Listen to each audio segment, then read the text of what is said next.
चलूं, इसमें भी कुछ इनकार नहीं। वैसे तो चारों ही मेरी बूढ़ी आंखों के तारे हैं, पर राम लखन दोनों मुझको प्राणों से बढ़कर प्यारे हैं। राजन, यदि आज विष्णु से कहता मैं, चलते थे छोड़ करुण वाहन, शंकर से विनती करता तो हिलता उनका सिंहासन। तुझसे भिक्षा जो मांगी तो इतनी अड़चन, इतनी उलझन। ठीक है अवध नरेश, हम जिस तरह से आए थे उसी तरह की बात है। श्री राम के भक्तों का सम्मान हो रहा है। आज ये कहते हुए गर्वित महसूस हो रहे हैं कि मुख्यमंत्री तो बहुत हुए, हमने वो भी देखे जिन्होंने राम के सेवकों पर गोली चलाई, और आज वो भी देख रहे हैं जो राम के सेवकों को सम्मान दे रहे हैं। ये हमारे लिए गर्व की बात है और प्रणाम करता हूँ मैं ऐसी सोच को। और वही गीत जो आप सब ने एक मशाल की तरह हम सब मिलकर ये संदेश दे पूरे देश में, पूरे दुनिया के सनातनियों को कि हमारे हरियाणा के मुख्यमंत्री भी कोई और नहीं, मनोहर लाल खट्टर हैं और हमारे हिंदू धर्म के कट्टर हैं। बोलो भारत माता की जय। जो राम को लाए हैं हम उनको लाएंगे, जो राम को लाए हैं हम उनको लाएंगे। भारत में फिर से हम, भारत में फिर से हम भगवान लहराएंगे, भारत में फिर से हम भगवान लहराएंगे। और आपके जोश को देखकर मुझे लग रहा है कि थोड़ा ढोल भी बजाना चाहिए आपके साथ। बजना चाहिए कि नहीं बजना चाहिए? तो मिलके गाना 1 2 3 4। क्या बात है।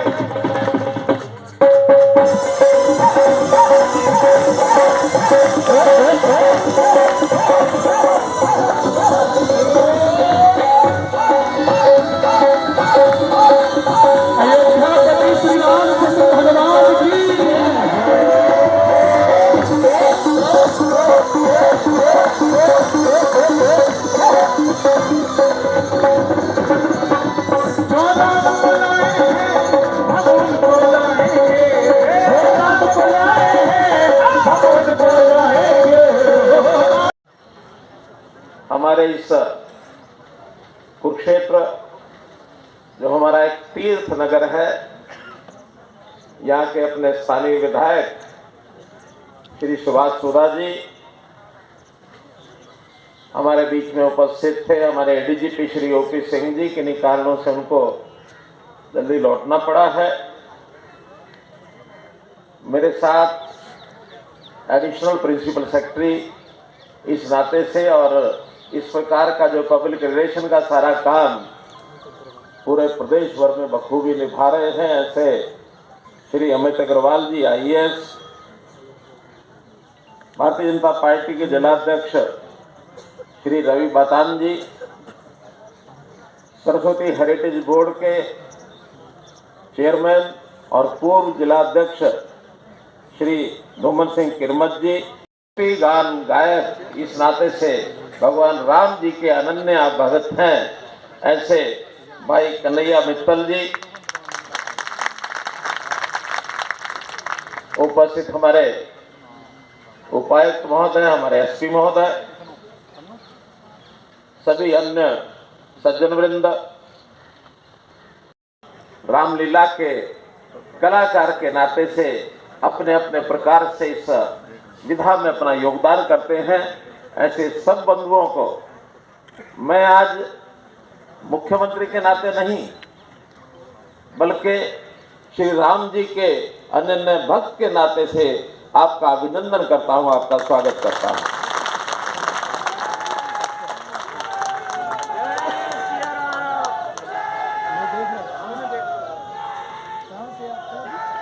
साथियों, ये राम जी का अपने आप में नाम ही इतना बड़ा है, शब्द है केवल 2 अक्षर का रा और म। कितनी ताकत है इस शब्द में। हम पूरी जब रामलीला की ये सारी वर्णन सुनते हैं, उसकी कथा कहानी जब हमारे सामने आती है तो जिस पत्थर के ऊपर रा और मैं लिख दिया जाए वो पत्थर पानी में डूबता नहीं है, तैरने लग जाता है।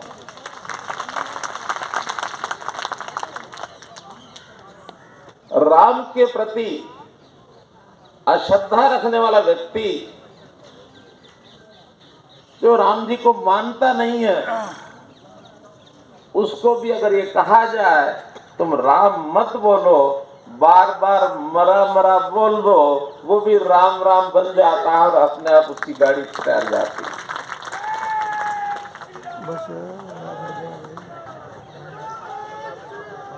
ऐसे राम जी के नाम से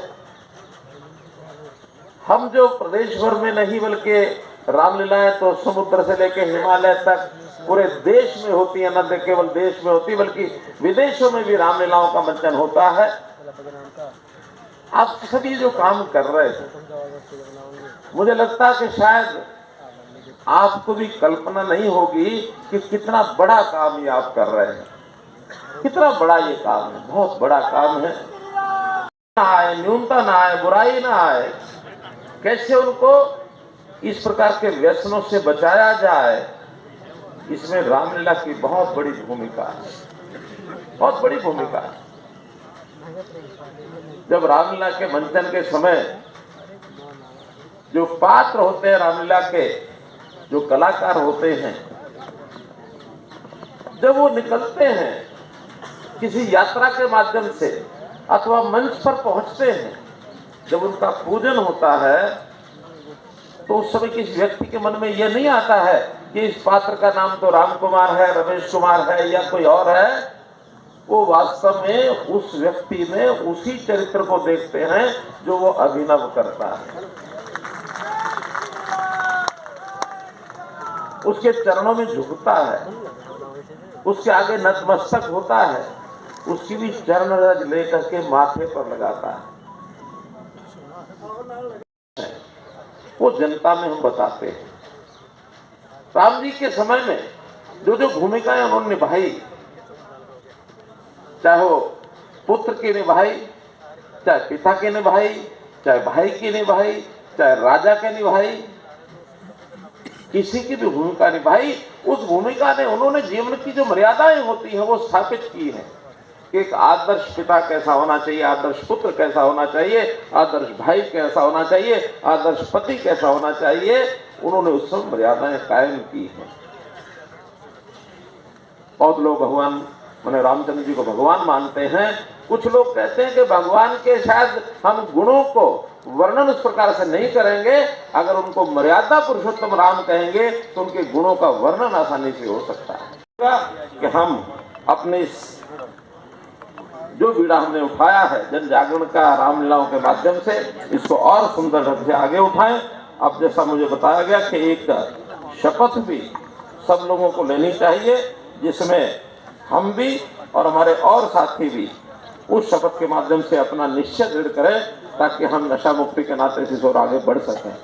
सामने करते हैं, मैं हमेशा कहता हूँ और मजबूती लानी है तो अपने बाईं तरफ छाती पर रखो, दिल के ऊपर।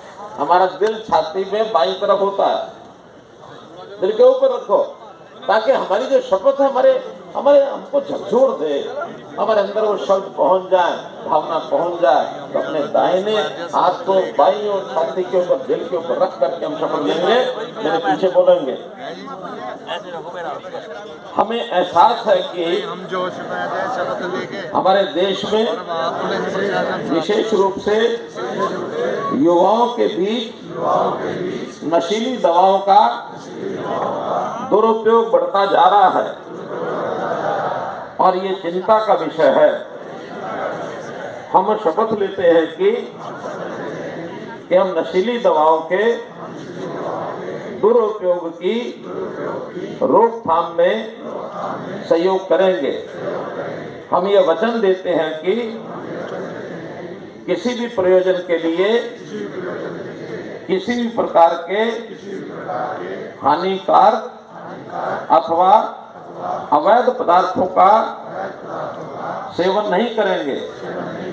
हम प्रत्येक व्यक्ति विशेषतः युवाओं को प्रोत्साहित करते हुए नशीली दवाओं के दुष्प्रभावों के संबंध में जागरूकता पैदा करेंगे ताकि भारत का युवा वर्ग नशा मुक्त जीवन यापन कर सके और वे समाज के रचनात्मक और महत्वपूर्ण सदस्य बन सके। आज हम प्रतिज्ञा करते हैं कि नशे से दूर रहेंगे और स्वस्थ जीवन यापन करेंगे, स्वस्थ जीवन यापन करेंगे। भारत माता की जय। बोलो जय श्री राम। शिवारा रामचंद्र महाराज की धन्यवाद।